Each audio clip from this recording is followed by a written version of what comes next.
الحمد للہ رب العالمین والعاقبۃ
واہ کیا مرتبہ اے غوث ہے بالا تیرا، اونچے اونچوں کے سروں سے قدم اعلیٰ تیرا، سر بھلا کیا کوئی جانے کہ ہے کیسا تیرا، اولیاء ملتے ہیں آنکھیں وہ ہے تلوہ تیرا،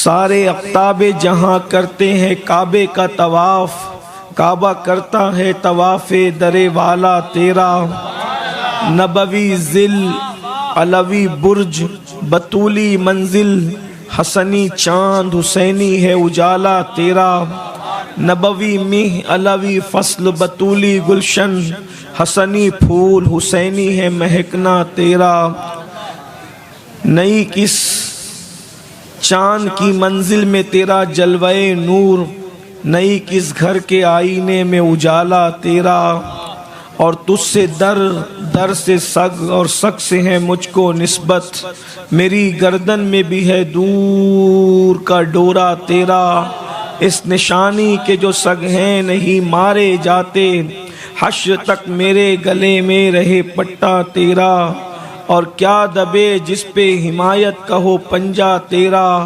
شیر کو خطرے میں لاتا نہیں کتا تیرا، اور مجھ کو رسوا بھی اگر کوئی کہے گا تو یوں ہی ہاں وہی نا وہ رضا بندے رسوا تیرا، فخر آقا میں رضا اور بھی ایک نظم رفیع، چل لکھا لائیں ثنا خانوں میں چہرہ تیرا۔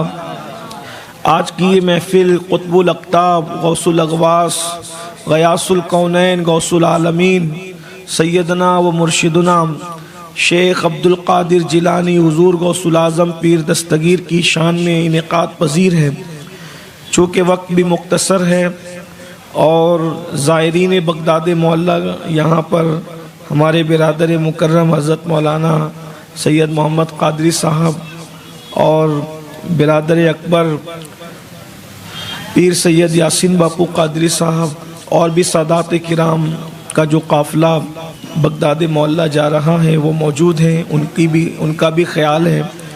تھوڑی دیر گفتگو کرنا ہے، اور موسم بھی محفل کی حمایت میں نہیں ہے، موسم خراب نہیں ہے لیکن محفل کی حمایت میں بھی نہیں ہے۔ اللہ پاک جو موسم بھیجتا ہے کوئی موسم خراب نہیں ہوتا۔ لوگ کہتے ہیں موسم خراب ہے، کیسے خراب ہے؟ اللہ نے جو دیا ہے وہ خراب کیسے ہو سکتا ہے؟ ہاں، اس لیے کبھی موسم کو خراب نہیں کہنا۔ سردی بھی اچھا ہے، گرمی بھی اچھا ہے، اور برسات بھی اچھا ہے، اور مومنوں کے لیے تو ہر موسم اچھا ہے۔ مومنوں کے لیے تو موسم قیامت بھی اچھا ہے۔ ہمارے لیے تو قیامت میں بھی وہ قیامت ہے کہ اوروں کے لیے عذاب ہے، اور ہمارے لیے حسن فقیر کا جنت میں بسترا ہو انشاءاللہ۔ تھوڑی دیر کی بات ہے، تھوڑی دیر ایک بات عرض کرنا چاہتا ہوں۔ اس وقت ہر ماں باپ کی خواہش یہ ہے میری اولاد نیک ہو۔ کوئی ماں باپ ایسے نہیں ہیں جو نیک اولاد نہ چاہتے ہو، سب کی خواہش ہے اولاد نیک ہو۔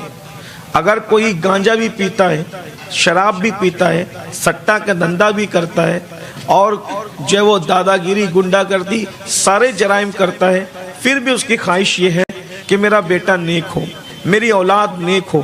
بد اولاد کوئی نہیں چاہتا، سب نیک اولاد چاہتے ہیں۔ آج میں سرکار غوث پاک کے توسل اور توسط سے نیک اولاد کا فلسفہ آپ کی خدمت میں پیش کرنا چاہتا ہوں۔ گو کہ عنوان جو ہے سرکار غوث اعظم ہی ہے، اور میں اس سے ہٹنے کی بجائے اسی پر گفتگو کروں گا۔ لیکن نیک اولاد کا فلسفہ کیا ہے؟ نیک اولاد پیدا کیسے ہوتی ہے؟ نیک اولاد کس طریقے سے جنم لیتی ہے؟ اس کا فلسفہ ہے سرکار غوث اعظم کی سیرت کی روشنی کے اندر آپ کے سامنے پیش کرنا چاہتا ہوں۔ آپ لوگوں نے بڑی بڑی کالجز کی ڈگریاں حاصل کی ہوگی، بڑے بڑے مدرسوں کی ڈگریاں بھی حاصل کی ہوگی، آپ نے پڑھا بھی ہوگا، لکھا بھی ہوگا، تجارت بھی کرتے ہیں، بہت کچھ کرتے ہیں۔ لیکن یاد رکھنا کوئی ضروری نہیں ہے کہ ڈاکٹر کے گھر میں نیک بچہ پیدا ہو، عالم کے گھر میں بھی نیک بچہ پیدا ہو، کوئی ضروری نہیں ہے۔ ایک بات اچھی طرح یاد رکھنا، بہت بڑے بڑے نیکوں کے گھر میں کبھی کبھی بدکار بچے، بد انجام بچے، بد کردار بچے پیدا ہوتے ہیں۔ نیک اولاد کا فلسفہ میں آپ کے سامنے رکھتا ہوں۔ کہتے ہیں اپنے الفاظ کے جامع میں، کہتے ہیں ایک جوان تھا، بڑا خوبصورت تھا، بڑا حسین تھا، بڑا جمیل تھا، روزانہ روزے سے رہتا تھا۔ ابھی وہ بالغ ہی ہوا تھا کہ بالغ ہونے کے بعد سے وہ روزے سے رہتا تھا، اس کا کسی دن بھی روزہ ترک نہیں ہوتا تھا، اس لیے کہ اس نے اپنے بزرگوں سے یہ سبق حاصل کیا تھا کہ روزہ نصف طریقت ہے، روزہ نصف عبادت ہے، روزہ اللہ سے جتنا جلدی قریب کرتا ہے، اور کوئی عمل میں بہت کم یہ طاقت ہے کہ وہ اتنا جلدی قریب کر سکے۔ اس لیے کہ ہر عمل کی جزا ثواب ہے، کسی عمل کی جزا جنت ہے، لیکن روزہ وہ ہے جس کے لیے کہا گیا کہ روزہ میرے لیے ہے اور میں خود اس کی جزا ہوں۔ وہ خوبصورت جوان تھا، اس کے حسن کو میں کیا بیان کر سکوں؟ البتہ اگر اپنے الفاظ کے جامع میں ارشد القادری علامہ کے لب و لہجے میں اس کو سمیٹنے کی کوشش کروں تو یوں کہہ سکتا ہوں، گول سا چہرہ ہے، بھری بھری آنکھیں ہیں، بھویں دونوں ملی ہوئی ہے، دونوں ابرو ایک دوسرے سے گلے مل رہے ہیں، بڑی بڑی پلکیں ہیں، اور دبلا پتلا وجود ہے، چوڑا سینہ ہے، رنگ میں ملاحت ہے، سفیدی ہے، اور روزے نے چہرے پر نور کو اور زیادہ دوبالا کر دیا ہے۔ پیشانی دیکھنے والا اگر 14ویں صدی میں دیکھتا تو وہ یہ ضرور کہتا، یہ کہے بغیر نہ رہ سکتا کہ تیری نسل پاک میں ہے بچہ بچہ نور کا، تو ہے عین نور، تیرا سب گھرانہ نور کا۔ وہ جوان یوں تو امام حسن کی اولاد میں سے ہے، وہ حسنی سید ہے، اللہ اکبر۔ وہ جوان حسنی سید ہے اور اللہ اللہ اتنا نیک ہے کہ کبھی اس کی تہجد بھی فوت نہیں ہوتی ہے۔ اس کے تقوی کا عالم یہ ہے کہ اس نے کبھی کسی نامحرم عورت کو اللہ اکبر بھول سے بھی کبھی نظر اٹھا کر کے نہیں دیکھا۔ جس کی زندگی عورتوں سے دور گزرتی ہے، جس کی زندگی پرہیزگاری کا نمونہ ہے، نسب اتنا اعلیٰ ہے اور کردار بھی بہت اعلیٰ ہے۔ اللہ اکبر، جب نسب اور کردار اعلیٰ ہو جاتے ہیں تو پھر انسان بہت اعلیٰ ہو جاتا ہے۔ اللہ اکبر، اندازہ فرمائے ایک دن وہ نوجوان روزے کی حالت ہی کے اندر جو ہے وہ اپنے سفر کی طرف رواں دواں تھا۔ ایسے میں اس جوان نے افطار کے وقت میں دیکھا کہ چلو افطار کرنا ہے، افطار کے لیے ہمارے پاس کچھ ہے تو نہیں، تو پانی پی کر ہی افطار کر لیتے ہیں۔ اس نے پانی کے لیے جب قدم بڑھائے تو کیا دیکھا، قریب ہی میں ایک دریا ہے اور اس دریا کے قریب جب وہ افطار کے لیے اپنے ہاتھوں کو چلو بنا کر کے پانی پینے کے لیے آگے بڑھا، اس جوان کے تقوی اور توکل کا یہ عالم تھا کہ وہ اپنے پاس کٹورا بھی رکھے ہوئے نہیں تھا، اس لیے کہ جس کے زہد کی کیفیت یہ ہو کہ اگر اللہ نے دو ہاتھوں چلو بنانے کے لیے دیے ہیں تو پھر کٹورے کی محتاجی کا مطلب کیا ہے۔ اس نے جیسے ہی ہاتھوں کو چلو بنا کر افطار کے لیے پانی کے لیے ہاتھ بڑھائے، کیا دیکھا اس نے، ایک خوبصورت سا سیب جو ہے، اللہ اکبر، جو ہر بھوکے کو نہیں بلکہ بھرے پیٹ کو بھی دعوت نظارہ دے رہا ہے۔ اللہ اکبر، اندازے دل ربانہ کے ساتھ وہ موجوں کی دوش پر بہتے ہوئے اپنے منزل کی طرف رواں دواں ہے۔ اس جوان نے چلو سے پانی لینے کی بجائے جب سیب کو دیکھا، ظاہر سی بات ہے دریا میں بہنے والی چیزیں کسی کی ملکیت نہیں ہوا کرتی۔ اگر فقہا سے بھی پوچھا جاتا کہ دریا میں بہنے والی چیز ملکیت کس کی ہے تو یقیناً مفتی صاحبان یہاں تشریف فرما ہے، دریا میں بہنے والی چیزوں پر حتمی طور پر کسی کی بھی ملکیت کا اطلاق نہیں کیا جا سکتا، الا یہ کہ کوئی دعویٰ کرے کہ یہ میرا ہے اور اس کے بعد ثبوت بھی پیش کرے۔ لیکن اللہ اکبر، اللہ اللہ، ہوا یہ تھا جیسے کہ حضرت آدم کو کسی بہانے سے گندم کھلا کر کہیں پہنچانا مقصود تھا۔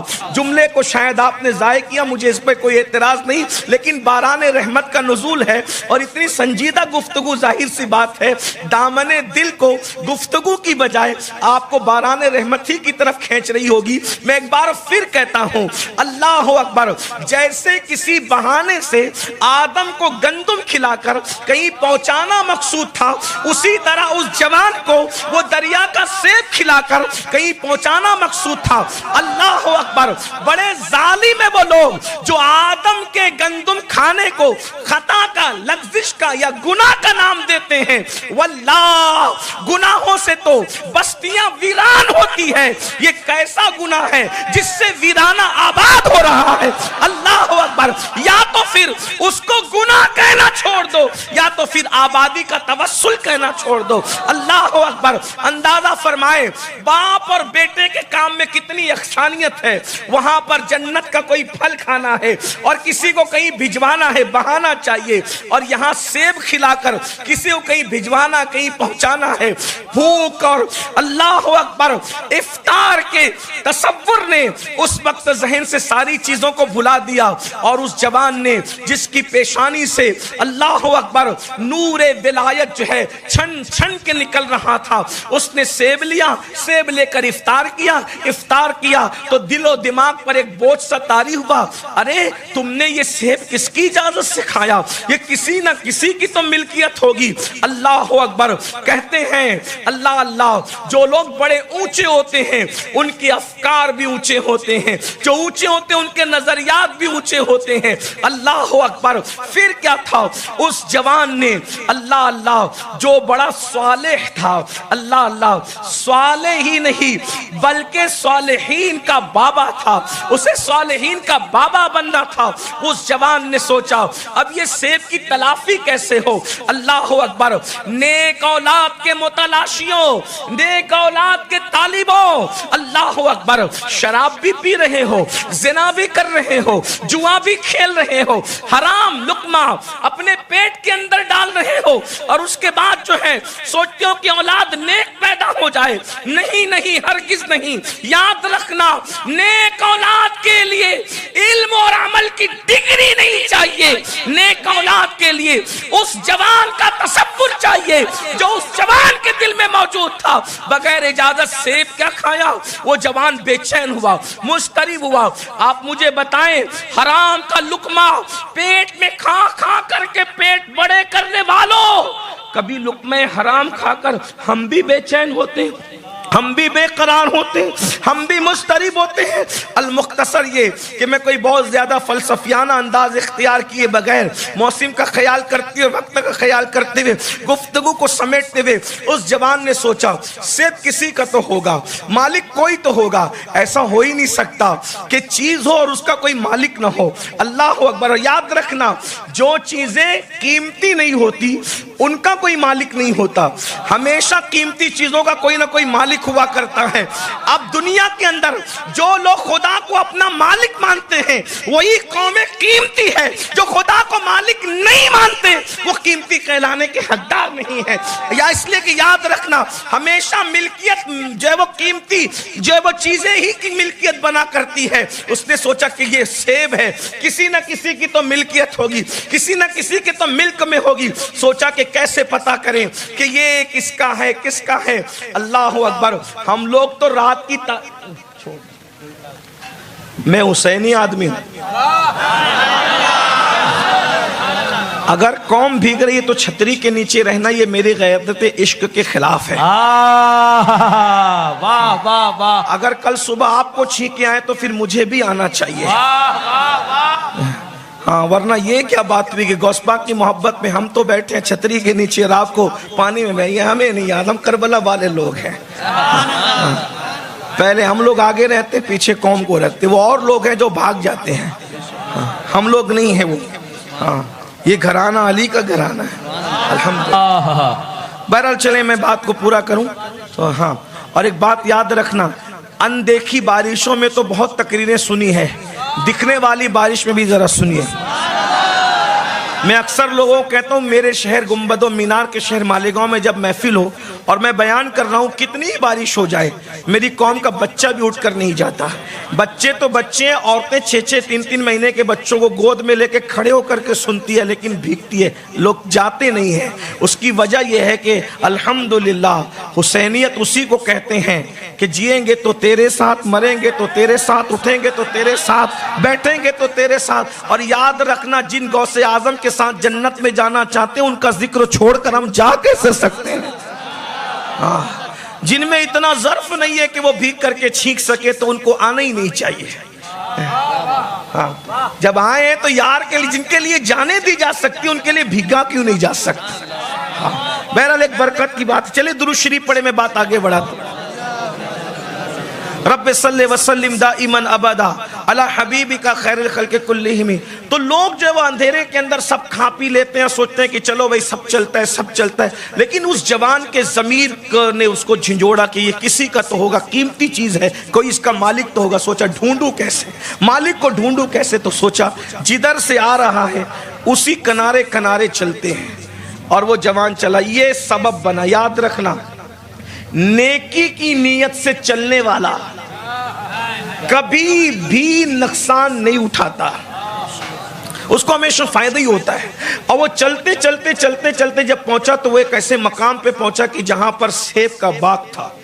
اور سیب کے باغ میں سیب کے درخت کچھ ڈالیاں جھک کر کے پھلوں کی وجہ سے دریاؤں کی طرف گویا کہ مجرائے تسلیم پیش کر رہی تھی.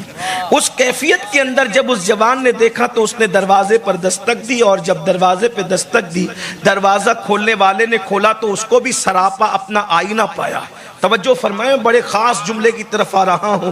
بات یہی ہے، جب دروازہ کھولنے والے نے دروازہ کھولا تو دونوں ایک دوسرے کا آئینہ تھے. فرق اتنا تھا کہ جس نے دروازہ کھولا تھا اس کی داڑھی مکمل سفید تھی اور جس کے لیے دروازہ کھولا گیا تھا اس کی داڑھی مکمل کالی اور سیاہ تھی. لیکن دونوں ایک دوسرے کا آئینہ تھے، دونوں کا نور ایک ہی تھا، دونوں کی شاخیں ایک ہی تھی، دونوں کی اصل ایک ہی تھی اور دونوں کی نسل نے بھی ایک ہی ہونا تھا. اصل تو ایک ہی تھی لیکن نسل نے بھی ایک ہی ہونا تھا. کیفیت یہی تھی. دروازہ کھلا, آنے والے نے سلام کیا, دروازہ کھولنے والے نے جواب دیا اور پوچھا جناب کیوں دستک دیے, کون ہو, کہاں سے آئے ہو؟ اس جوان نے سر جھکا کر کے کہا اللہ اکبر, گیلان کا رہنے والا ہوں, بھوکا تھا, افطار کے لیے دریا کے لیے پانی پینے کے لیے پہنچا, سیب کو آتے دیکھا, میں نے بھوک کی شدت سے بےتاب ہوا, میں نے مسئلے مسائل میرے ذہن سے اوجھل ہو گئے تھے, فتوے اور تقوی کے سارے فلسفے میری دل و دماغ سے اوجھل تھے, اس وقت صرف بھوک کی کیفیت مجھ پہ طاری تھی, میں نے سیب کھایا, سیب کھانے کے بعد ضمیر سے آواز آئی کہ تم نے کس طریقے سے یہ سیب کھایا ہے, بس اسی کی تلافی کے لیے سرکار آیا ہوں. یہ آپ ہی کے درختوں کی ٹہنیاں جھک کر کے جو دریا کی طرف مجرے آدابی جو ہے وہ پیش کر رہی ہے, میں نے سوچا ہو نہ ہو یہ اسی درخت کے پھل ہوں, آپ کی بارگاہ میں آیا ہوں, مجھے معاف کر دے. کہتے ہیں جوہر کو جوہری ہی جانتا ہے, سنار سونے کو جانتا ہے. یہ جملہ کہنے والے نے ہاتھ جوڑ کر کے کہا سرکار جو سزا دینا چاہو دے دو, ہاتھ کاٹنا ہے کاٹ لو, آنکھ نکالنا ہے نکال لو, جو بھی سزا آپ کو آپ کے مسلک اور مذہب نے اجازت دی ہے اس کے مطابق آپ ہمیں دے دیں یا معاف کر دیں, لیکن بس یہ بوجھ ختم کر دیں. رات کو نیند نہیں آتی, دن کو چین نہیں ہے, صرف چلتے چلتے آیا ہوں, خدا کے لیے معاف کر سکتے ہو, معاف کریں گے تو میری نسلیں آپ کی احسان من رہے گی. آنے والے کا دنداز دیکھا, جوہری تھا وہ سفید ریش بزرگ, اس نے پہچان لیا آنے والا کوئی معمولی نہیں. تیرا نام کیا ہے؟ نام بتایا. تیرا نسب کیا ہے؟ حسنی سید ہوں. نسب بتایا, نسب بتانے کے بعد علاقہ بتایا, علاقہ بتانے کے بعد سب کچھ ساری چیزیں جاننے کے بعد درویش کے تیور تبدیل ہو گئے. درویش نے غصے سے کہا کہ یہ چیزیں کھاتے وقت تو تم نے نہیں سوچی تھی, کیوں کھایا تھا میرا سیب؟ حالانکہ سیب پر کوئی حق بھی درویش کا نہیں بنتا تھا, اس لیے کہ دریا میں بہنے والی چیز کا مالک کون ہوتا ہے؟ اللہ اکبر. لیکن درویش کے تیور بدلے. کبھی کبھی تیور حقیقت میں نہیں بدلا کرتے بلکہ تیوروں میں محبت کی آتشیں چھپی ہوا کرتی ہے. تیور تو بدل گئے تھے لیکن اس میں پیچھے کچھ نہ کچھ محبت کی بالکل ایسے ہی آتشیں چھپی ہوئی تھی جیسے مشکبار ٹھنڈی ٹھنڈی ہواؤں کے پیچھے کبھی کبھی بارش چھپا کرتی ہے, اسی طرح کبھی کلیوں کے پیچھے کسی پھول کا کی جوانی کا تصور جو ہے وہ چھپا ہوا کرتا ہے, اسی طرح پتجھڑ کے موسم میں کسی بہار کا تصورات اور تخیلات جنم لیا کرتے ہیں. ایسے میں اس درویش نے اپنے انداز کو بدلتے ہوئے, تیور کو بدلتے ہوئے کہا آج معافی مانگنے آیا ہے, کھاتے وقت تو کہاں تھا, تیرا تصور کہاں تھا. کہا جیسے اس کے تیور بدلتے گئے نوجوان کا انداز اور عاجزی اور اختیاری کرتا گیا, یہاں تک کہ وہ جوان عاجزی کا پیکر بن کر کے اس درویش کے قدموں کو پکڑ کے کہتا ہے قیامت میں نانا کو منہ کیا دکھاؤں گا اپنے نانا کو, خدا کے لیے معاف کر دو, جو چاہے سزا دے دو, جو چاہے قیمت طلب کر لو, قیمت بھی ادا کر سکتا ہوں. درویش نے کہا اگر بات یہی ہے تو جب تک میں کہوں میرے باغ کو پانی دینا تمہاری ذمہ داری ہے, اگر تمہیں منظور ہو تو کہو. کہا اگر اتنی سستی قیمت پر یہ معاف ہو سکتی ہے, معافی ہو سکتی ہے تو میں ایک دن دو دن نہیں, جب تک کہیں گے زندگی بھر آپ کی غلامی کرنے تیار ہوں, لیکن حرام یا مشتبہ چیز کا دھبا اپنے دامن پر لے جانے کے لیے تیار نہیں ہوں. اس کی وجہ یہ ہے کہ نسلیں جو ہے نیک اور پرہیزگار پیدا صرف حلال کی وجہ سے پیدا ہوتی ہے. اگر پیٹ میں حرام ہو تو پھر اللہ اکبر عبادت کتنی ہی ہو, پرہیزگاری کتنی ہی ہو, ڈگریاں کتنی ہی اعلیٰ ہو, نیک بچے کبھی پیدا نہیں ہوا کرتے. ایک سیب کی وجہ سے اپنی پوری نسل کو برباد نہیں کرنا چاہتا. بزرگ میں تیری ہر بات ماننے کو تیار ہوں لیکن بس تو مجھے معاف کر دے. کہا ٹھیک ہے دیکھیں گے معافی کا اعلان کبھی ہوگا, پہلے جاؤ باغ کو پانی دو. باغ کو پانی دینے کے بہانے اس کا کردار چیک کیا جا رہا ہے. اس کی وجہ یہ ہے کہ لوگ پرہیزگاری کی باتیں ٹرین میں پلین میں بڑی کر لیتے ہیں, لیکن چیک تو اس وقت ہوتا ہے جس کی راتیں بھی دیکھی جائے, جس کا دن بھی دیکھا جائے, جس کی صبح بھی دیکھی جائے, جس کی شام بھی دیکھی جائے. اور اس کے بعد کئی دن تک کے باغ کو پانی دینے والا جوان دیتا رہا, کبھی تہجد فوت نہیں ہوتی.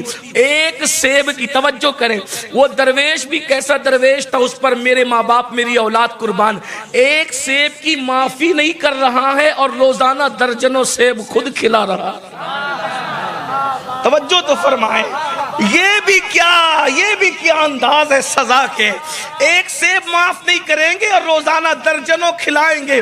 بس بات اتنی تھی کہ اب کئی دن، کئی مہینے، کئی سال بیت گئے. آ کر کے اس جوان نے کہا اب حکم کیا ہے؟ تو کہا معافی کی ایک ہی صورت ہے، میری بیٹی سے شادی کر. کہا یہ کون سی معافی کی صورت ہے؟ اگر میری بیٹی سے شادی نہیں کرتا تو معافی نہیں ہوگی. کہا منظور ہے. کہا لیکن اس سے پہلے، منظور سے پہلے ایک بات سن. شادی کرنے سے پہلے جو لڑکی لڑکے کے نکاح میں دی جا رہی ہے، جو لڑکا کسی لڑکی کے ساتھ اس کو اختیار کرنا چاہتا ہے تو دونوں کے عیب بیان کر دینا ضروری ہے. اس لیے کہ اگر تو حسنی سید ہے تو میں بھی حسینی ہوں. میرا نام سید عبداللہ، میرا نام سید عبداللہ سومعی سالار ہے اور میں بھی حسینی سید ہوں. میرا رشتہ بھی امام حسین سے ملتا ہے. امام حسین کی 14ویں پشت کا بیٹا ہوں. اس لیے چاہتا ہوں کہ زبردستی تیرے بندن میں کسی کو اندھیرے میں نہ باندھ دوں.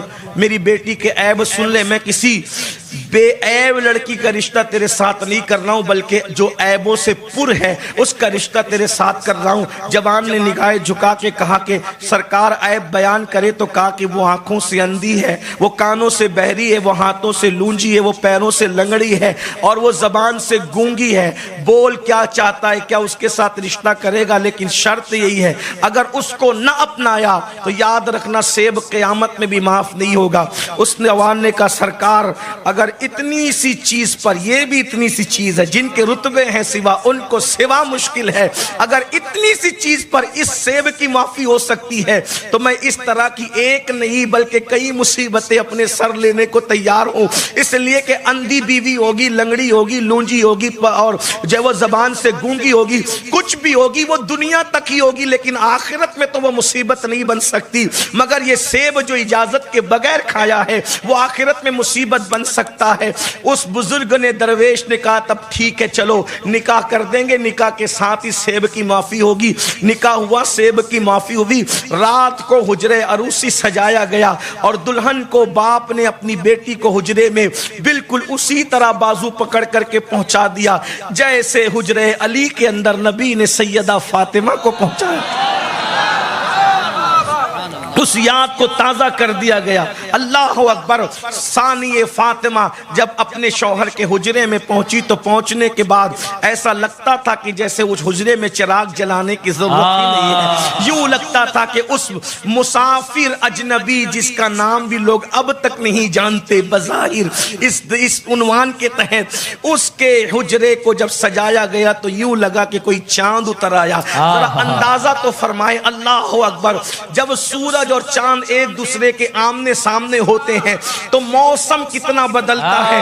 جب حسنی چاند اور حسینی چاند ایک دوسرے کے آمنے سامنے کسی حجرے کے اندر کسی رات جمع ہوئے ہوں گے تو اس وقت حجرے کی کیفیت کیا ہوگی یہ تو کوئی نہیں جان سکتا. یہ تو جاننے والے جانتے ہیں یا جن کو خدا نے دل کی آنکھیں دیے وہ جانتے ہیں. بس بات اتنی ہے جب حسنی چاند اور حسینی چاند دونوں ایک دوسرے کے سامنے ہوئے تو اللہ اکبر. حسن کے چاند نے منہ پھیرا، منہ پھیر کر مصلی بچھایا، مصلی بچھا کر چراغ بجھایا، چراغ بجھا کر کے نماز شروع کر دی. نماز پہ نماز، نماز پہ نماز، نماز پہ نماز، نماز پہ نماز. لیکن جب خون حسن نے یہ رنگ دکھایا تو حسینی خون بھی پیچھے نہ رہا.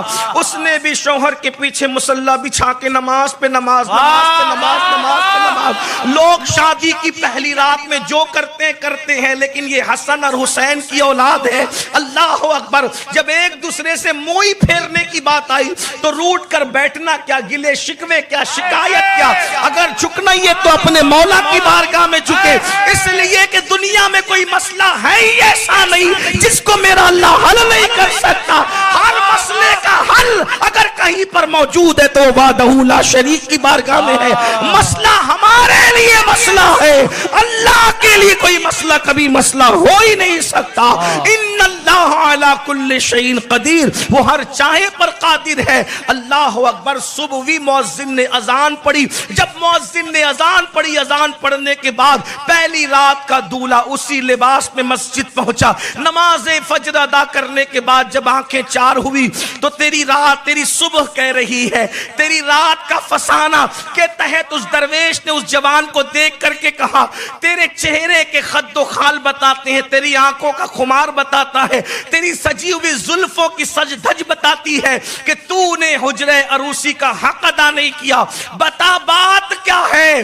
اس درویش کی آنکھوں میں آنکھیں ڈال کے پہلی مرتبہ اس جوان نے کہا میں نے تو تمہیں اللہ کا ولی سمجھا، نیک سمجھا، پرہیزگار سمجھا، متقی سمجھا، لیکن بات دو ہی ہو سکتی، یا تو آپ نے مجھ سے جھوٹ کہا اور آپ کا چہرہ دیکھ کر نہیں لگتا کہ یہ کسی جھوٹے کا چہرہ ہے، یا پھر ایسا ہوا کہ مغالطے سے دلہن تبدیل ہو گئی ہے، جس کو آنا تھا شاید وہ نہیں آئی، کوئی اور آ گئی۔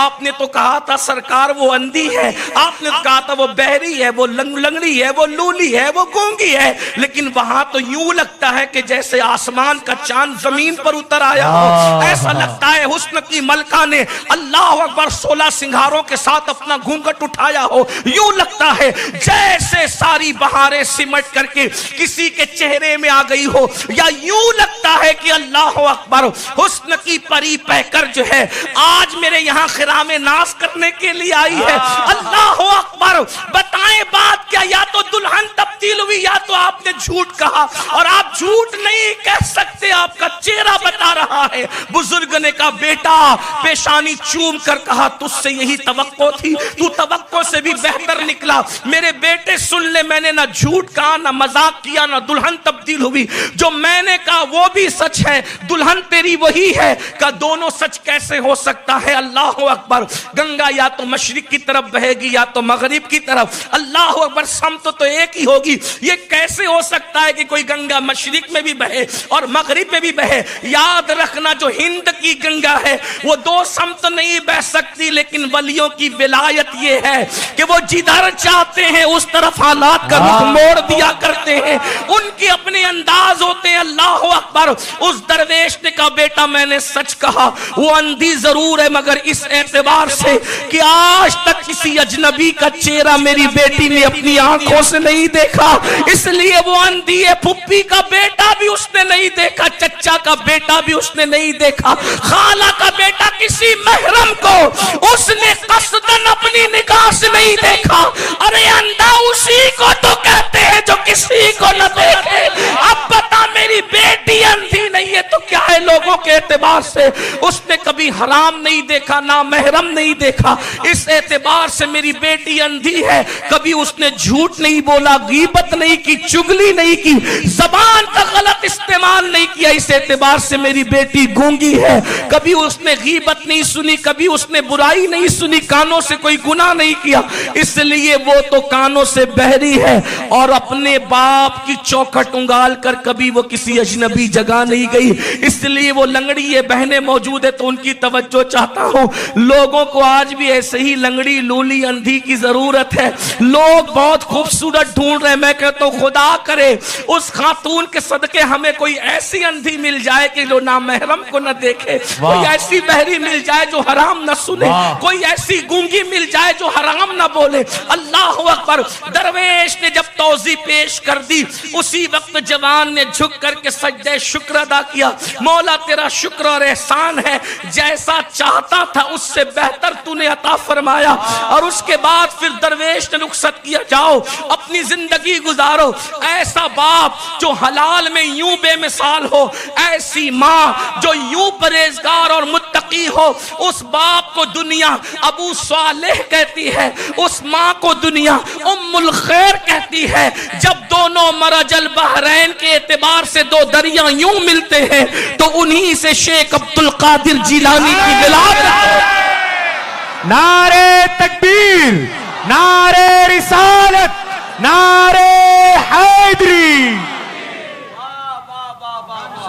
لوگ نیک اولاد چاہتے ہیں، پھر حرام کیوں کھاتے ہیں؟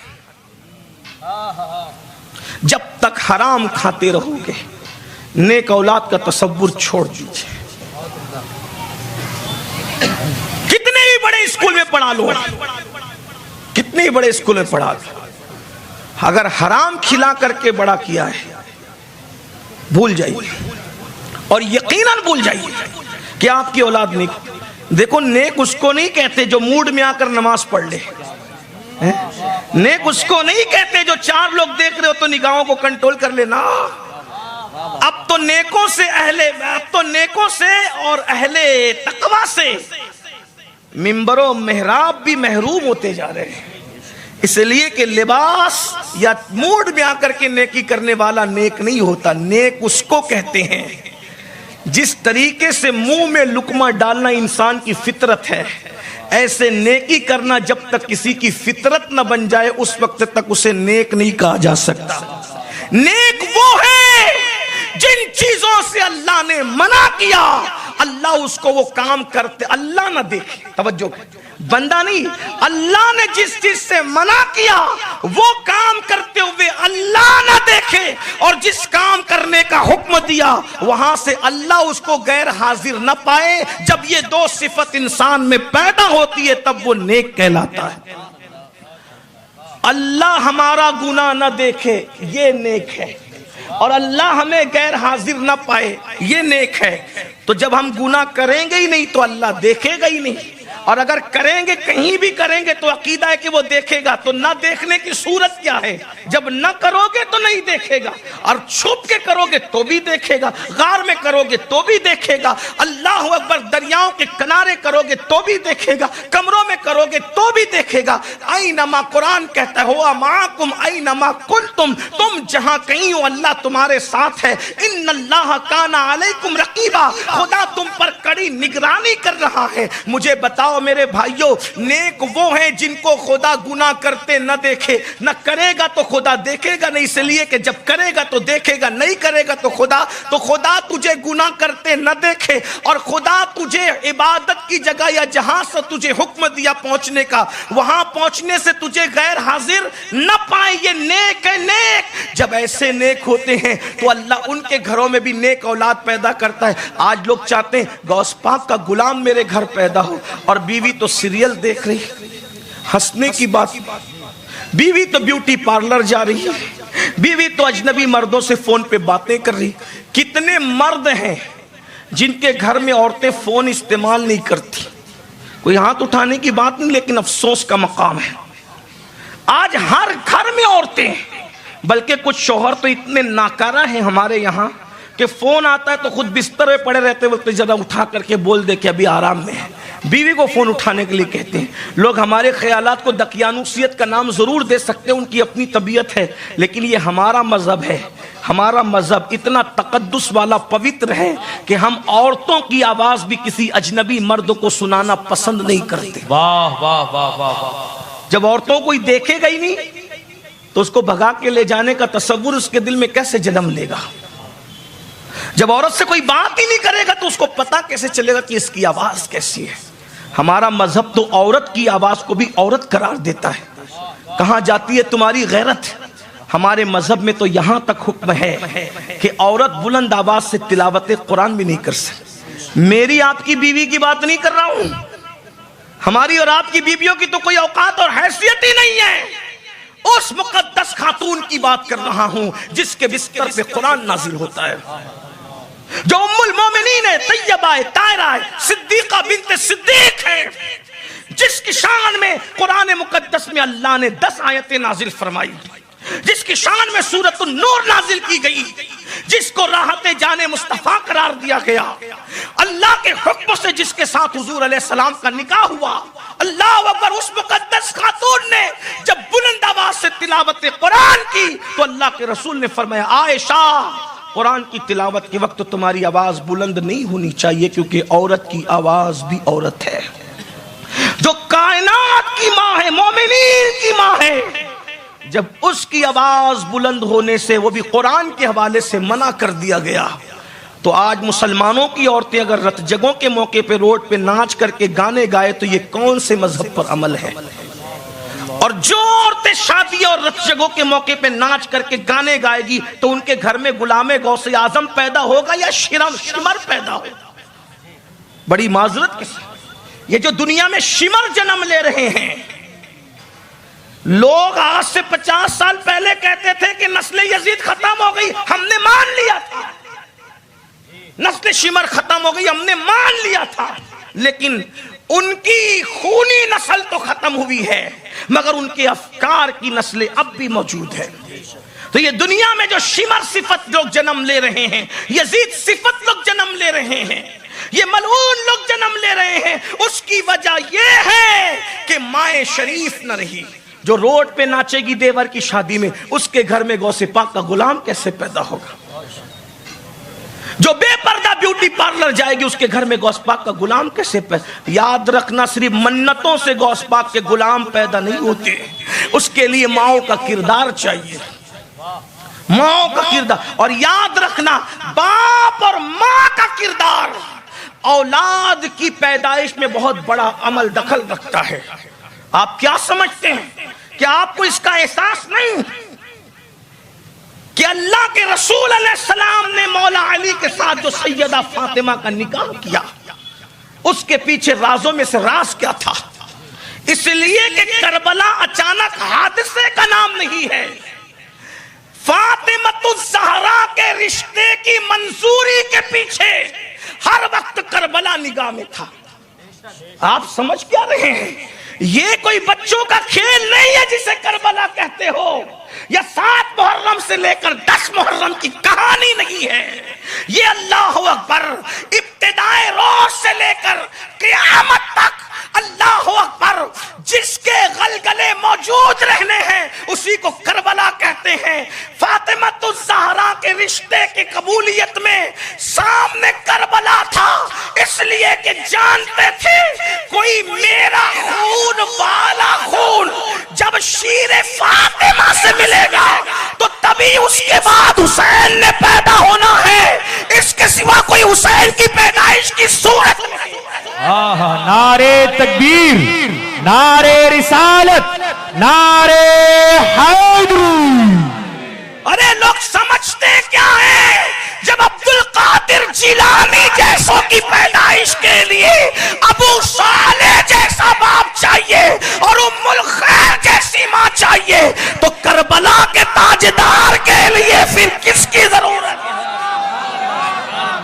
ہے؟ اس لیے کہ کوئی اور باپ پھر وہاں وہ چیز لا ہی نہیں سکتا. ماں تو پھر ماں تھی، لیکن اور پھر اللہ رب العزت کے محبوب نے انتخاب کر، اس لیے کہ اسکول نہیں بدلتا کسی کو، یا اسکول معلومات میں اضافہ کر سکتا ہے، بدل نہیں سکتا. مدرسہ معلومات میں اضافہ کر سکتا ہے، بدل نہیں سکتا. ایک حد تک کہ خانقاہیں بھی معلومات میں اضافہ کر سکتی بدل، اس لیے کہ عادتیں بدلی جاتی ہے، فطرتیں نہیں بدلی جاتی. عادت پیدا ہونے کے بعد پیدا ہوتی ہے اور فطرت پیدا ہونے سے پہلے ساتھ آتی ہے، اسی لیے عادت چلی جاتی ہے، فطرت نہیں جاتی. مثال بتاؤں، گٹکا کھانے کی عادت ہے، تقریر سن کر کے جا سکتی ہے، لیکن پانی پینا فطرت ہے. کتنا بھی بڑا علامہ کہے آج سے پانی چھوڑ دو، جلسہ چھوڑ کے بھاگو گے، پانی نہیں چھوڑ سکتے. وجہ اس لیے کہ فطرت اسے کہ فطرت کبھی نہیں بدل سکتی. بولو بلوا دو جس سے بھی چاہو. گٹکے کے لیے تو ہاتھ اٹھا دو گے کہ چلو چھوڑ دیا، پانی کے لیے بھی کوئی اٹھائے گا؟ کبھی سنا بھی کسی نے پانی سے روکنے کی کوئی وجہ؟ لوگ جانتے ہیں فطرت سے روکا نہیں جا سکتا، اور فطرت ساتھ آتی ہے، اور جیسے ساتھ آتی ہے ویسے ساتھ جاتی ہے. البتہ فطرت ڈیولپ ہوتی ہے یا کمزور ہوتی ہے، بس اتنا ہے، ختم نہیں ہوتی. مثال کے طور پہ آپ لائے ہیں فطرت میں نیکی، تو جیسے جیسے عمر بڑھے گی وہ بڑھتی جائے گی. بالکل ایسے ہی جیسے بارش، علم بارش کی طرح ہے. علم کس کی طرح ہے؟ سمجھ میں آتی ہے بات؟ علم کس کی طرح ہے؟ بارش کی طرح. بارش اگر گندگی پہ گزرے گی، دیکھنا محلے میں اگر کچرے کا ڈھیر ہے، جب بارش ہوتی ہے تو بولو بدبو بڑھتی ہے کم ہوتی ہے؟ بولو بھائی، بولیں. بات سمجھ میں آ رہی تو بول دے، ورنہ کوئی بات نہیں. بولیے بھائی، بڑھتی ہے نا. کیوں؟ بارش بدبو لے کے آتی ہے کیا؟ نہیں، بارش میں بدبو نہیں ہوتی، جس پہ گرتی ہے اس کو بڑھاتی ہے. اور کچرے کی کنڈی پہ گری تو بدبو بڑھا دیا، اور خوشبو پہ گری، وہ مٹی جو خوشبودار ہوتی ہے تو عود سے اچھی خوشبو اس مٹی میں آتی ہے جو بارش کے اوپر، بارش جس مٹی کے اوپر آتی. کیوں؟ مٹی مٹی تھی، جہاں بدبو تھی بدبو پھیل گئی، جہاں خوشبو تھی. کبھی کھیت میں پہلی بارش کا مزہ لینا تو سمجھ میں آئے گا. یہ کسان لوگ جانتے ہیں بیچارے، جن کی ہمارے ملک میں کوئی اہمیت نہیں ہے. ہاں، یہ کسان لوگ جانتے ہیں کہ پہلی بارش کا مزہ کھیت کی مٹیوں سے خوشبو کی شکل میں کیا اٹھتا ہے، بڑا مزہ آتا ہے. کھیت چھوڑ کر جانے کو جی نہیں چاہتا. اور بوندا باندی ہو تو پھر بات ہی اور ہے. حضرت امیر خسرو کے انداز میں بات کچھ اور کہی جا سکتی ہے، لیکن عنوان میرا وہ نہیں ہے. عرض کیا کر رہا تھا کہ اللہ اکبر، علم بارش کی طرح ہے. اگر ابن تیمیہ کی گندگی پہ پڑتا ہے تو وہ نبی کا غدار ہو جاتا ہے، اور غزالی کے ادب پہ پڑتا ہے تو غزالی نیکوں کا سردار ہو جاتا ہے. علم دونوں کو ملا. اگر سہارنپوریوں کی گندگی پہ پڑا تو نبی کے علم کو جانوروں سے تشبیہ دے بیٹھے، اور احمد رضا بریلوی کے علم پہ، اس کی شرافت پر بارش کے علم کے چھینٹے پڑے تو وہ یوں قسمیں کھا کے کہتا ہے کہ اور کوئی غیب کیا، تم سے نہا ہو بلا جب نہ خدا ہی چھپا تم پہ کروڑوں درود. نعرے تکبیر، نعرے رسالت. فطرت ڈولپ ہوتی ہے یا کمزور ہوتی ہے لیکن مٹتی نہیں ہے.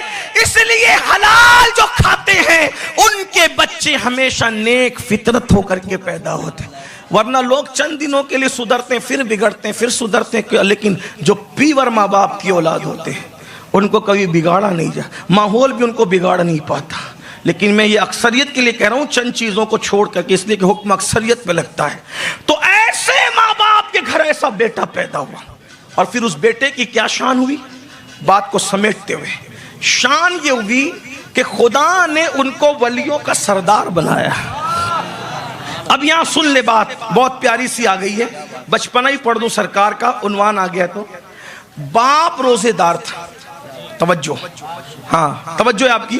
میں نے شروع میں پڑھا نا، باپ روزے دار، ٹھیک، ماں روزے دار.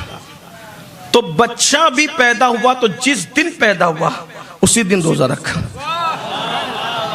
یہ مکتب کی کرامت تھی یا کہ فیضان نظر تھا؟ بتائیں بتائیں نا، بتائیں. مکتب کا منہ نہیں دیکھا، اور مکتب کا منہ دیکھے بغیر استاد کو 17 پارے سنا رہے. وجہ کیا ہے؟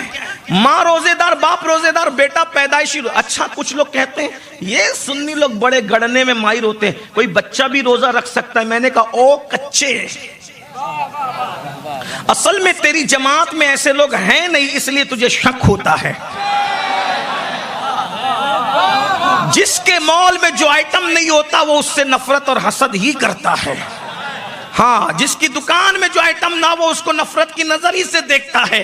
ایک مرتبہ میں کچھ خریدنے گئے، جلدی جاتا نہیں لیکن چلا گیا، تو میں نے کہا یہ چیز ہے، تو دکاندار نے کہا سید صاحب وہ چیز اچھی نہیں ہے. میں نے کہا مجھے وہی چاہیے، کہ تھوڑے ضدی بھی ہوں، کہ وہی چاہیے. نہیں کہا وہ آپ کے لائق نہیں ہے. میں نے کہا مجھے وہی چاہیے، تو کہا کہ میری دکان پہ نہیں ہے. تو کہا، میں نے کہا یہ بولنا.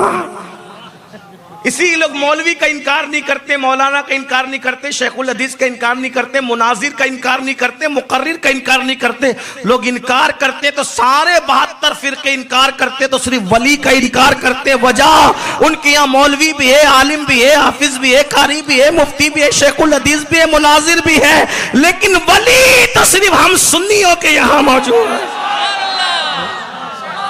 شاہ عالم جیسا سرکار ہمارے یہاں موجود ہے، قطب عالم جیسا تاجدار ہمارے یہاں موجود ہے، احمد کھٹو جیسا سرکار ہمارے یہاں موجود ہے، غوث پاک اور غریب نواز ہمارے یہاں موجود ہے. ہمارے دین کی حقانیت کے یہ دونوں شاہد ہیں، معین الدین اجمیری، محی الدین جیلانی.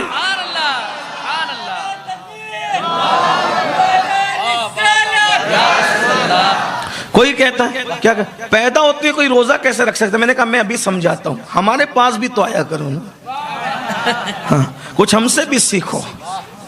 کوئی روزہ کیسے رکھ سکتا ہے؟ میں کہا ٹھیک ہے، روزہ رکھنا بھوک کو کہتے ہیں، بھوکے پیاسے رہنے کو کیا کہتے ہیں؟ کھانے پینے سے بچنا. اسی کو تو تیسری جو بات ہے وہ تو بچے کے لیے ہے بھی نہیں ہے، جو تعریف میں روزے کی تعریف میں ہے.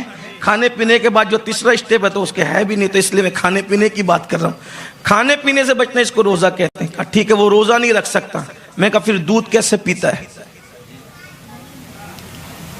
پیدا ہونے والا بچہ پہلے ہی دن دودھ کیسے پیتا ہے؟ کیسے پیتا ہے؟ کیسے پیتا ہے؟ کوئی سکھاتا ہے؟ دائی استانی بنتی ہے، ابا استادی کرتا ہے یا اماں استادی کرتی ہے؟ پیدا ہونے کے بعد آنکھیں آدھی کھلی آدھی نہیں کھلی، تھوڑی دیر کے بعد اس صلاحیت کا ہو جاتا ہے کہ دودھ پینے لگتا ہے۔ تو جو خدا کسی کو پینے کی فطرت دے، جو خدا کسی کو پینے کی صلاحیت دے سکتا ہے، تو وہ خدا کسی کو چھوڑنے کی صلاحیت دے دے تو اس میں پرابلم کی بات ہے؟ بات اور کچھ روزہ کہتے ہیں کس کو ہے؟ کسی کو پلا دیا اپنی مرضی، کسی کو چھڑا دیا اپنی مرضی، بس بات یہ ہے۔ لیکن بس اس لیے کہ پیتے سب ہیں اس لیے لوگوں کو تعجب نہیں ہے، لیکن چھوڑتا کوئی ہے اس لیے لوگوں کو تعجب ہے، اور تعجب اسی پر ہوتا ہے جس کو کرامت کہتے ہیں، ورنہ پھر اور کیا چیز ہے؟ پیدا ہوئے تو روزہ رکھا، 1 سال تو ایسا ہو گیا کہ گیلان کے لوگوں میں، یعنی کہ 1 سال تو چونکہ ہمارے مولا محبوب سبحانی غوث پاک پیدا ہوئے آخری شعبان کو، آخری شعبان اس لیے محتاط کہہ رہا ہوں کہ علماء مفتیان کرام بیٹھے، 29 کہوں گا تو ناگوار گزرے گا، 30 کہوں گا تو ناگوار گزرے گا، اس لیے میں نے حل اس کا یہ نکالا ہے آخری شعبان کو پیدا ہوئے۔ ہر سال میری امی مجھ سے کہتی ہے کہ اصل تاریخ بتا، میں نے کہتا ہوں کہ آخری تاریخ کو بس وہ پیدا ہوئے، جو آخری ہے بس وہی ان کی ولادت ہے، پھر آپ یا اس کو 29 کر لیں یا اس کو 30 کر لیں، بہرحال جو بھی ہے یہ اتنا ہے۔ ہمیں میری امی جو ہے جب سرکار غوث پاک کی ولادت کے دن فاتحہ دلاتی ہے تو اس میں وہ ساری چیزیں رکھنے کے ساتھ 2 سیب ضرور رکھتی ہے، سرکار غوث پاک کے والد بزرگوار کے ایصال ثواب کے لیے، الحمدللہ۔ تو اور ہمارے یہاں میلاد غوث پاک، میلاد النبی کے ساتھ ہمارے یہاں مولود غوث پاک بھی ہوتا ہے، اور یہ سب انہی کی برکتیں الحمدللہ۔ جس دن لوگ غوث پاک کو جان جائیں گے اس دن غوث پاک کا دامن نہیں چھوڑیں گے۔ لوگ نہیں جانتے غوث پاک، اصل میں معاملہ ہم نے سوائے بریانی اور پلاؤ کے غوث پاک کو سمجھا کیا ہے؟ بس کھاتے رہو ان کے نام پہ، کبھی سمجھے ہی نہیں۔ غوث پاک کہتے ہیں لوگوں کو ہضم نہیں ہوتی کہ میں اللہ کے رازوں میں سے ایک راز ہوں۔ بات عبد القادر کو کسی پہ قیاس مت کرنا، میں کسی کی طرح نہیں ہوں، کوئی میری طرح نہیں ہے۔ اصل میں امی کا مطلب وہی جاہل ان پڑھ کرنے لگے جس جماعت میں غوث پاک نہیں۔ ہمارا آدمی کبھی امی کا ترجمہ ان پڑھ جاہل اس لیے نہیں کر سکتا کہ ہم جانتے ہیں کہ جب ہمارا پیر 17 پارے پڑھ کے پیدا ہوتا ہے، جب ہمارے مرشد کی یہ شان ہے تو پھر ہمارا نبی تو پھر ہمارا نبی ہے۔ دراصل یہ ہستیاں ایمان کمزور نہیں کرتی، یہ ہستیاں ایمان مضبوط کر۔ مجھ سے کسی نے کہا وہ تو غوث پاک اتنی شان نہ بیان کیا کر ورنہ لوگ اللہ سے اعتماد اٹھا لیں گے۔ میں نے کہا یہی تو ملا کی کمی ہے کہ وہ سمجھ نہیں پا رہا ہے۔ کہا کیا؟ میں نے کہا جب میں یہ کہتا ہوں نا کہ غوث پاک نے مردہ زندہ کیا کم باذن اللہ کہہ کے، تو اس پہ توحید پہ ضرب نہیں پڑتی۔ کہا کیوں نہیں پڑتی؟ میں نے کہا اس لیے نہیں پڑتی کہ ہم مردہ زندہ کرنے کے بعد بھی کہتے ہیں کہ وہ عبد القادر ہے۔ کم باذن اللہ کہہ کے مردہ زندہ کیا، نام ہی ان کا عبد القادر ہے۔ عبد القادر کے سوا میں ان کا کوئی پیدائشی نام نہیں جانتا، ان کا اصل پیدائشی نام عبد القادر ہے۔ تو پھر کیا بات سمجھ میں آئی؟ جب قادر کا بندہ ٹھوکر سے مردہ زندہ کر سکتا ہے، جب عبد القادر ایسا ہے تو قادر کی شان کا عالم اس پہ توحید پر ضرب کہاں پڑ رہی ہے وہ بتاؤ۔ ورنہ لوگ تو آج کے دور میں مرتد اور ملحد ہو رہی ہے کہہ کے کہ اللہ قیامت میں مردہ زندہ کیسے کرے گا، لیکن جو عبد القادر کو مانتا ہے انشاءاللہ وہ کبھی مرتد نہیں ہو سکتا، اس لیے کہ وہ کہے گا جب میرا عبد القادر ایسا ہے تو پھر میرے قادر کی شان کا عالم کیا ہے۔ اگر میں یہ کہتا ہوں کہ صابر پاک نے اپنا جنازہ پڑھایا تو پیٹ میں درد کیوں ہے؟ کہا توحید پہ ضرب پڑتی۔ میں نے کہا کیوں پڑتی ہے؟ تو میں نے کہا جب علاء الدین اپنا جنازہ خود پڑھا سکتا ہے تو دین کو پیدا کرنے والے خدا کی قوت اور طاقت کا عالم کیا ہو؟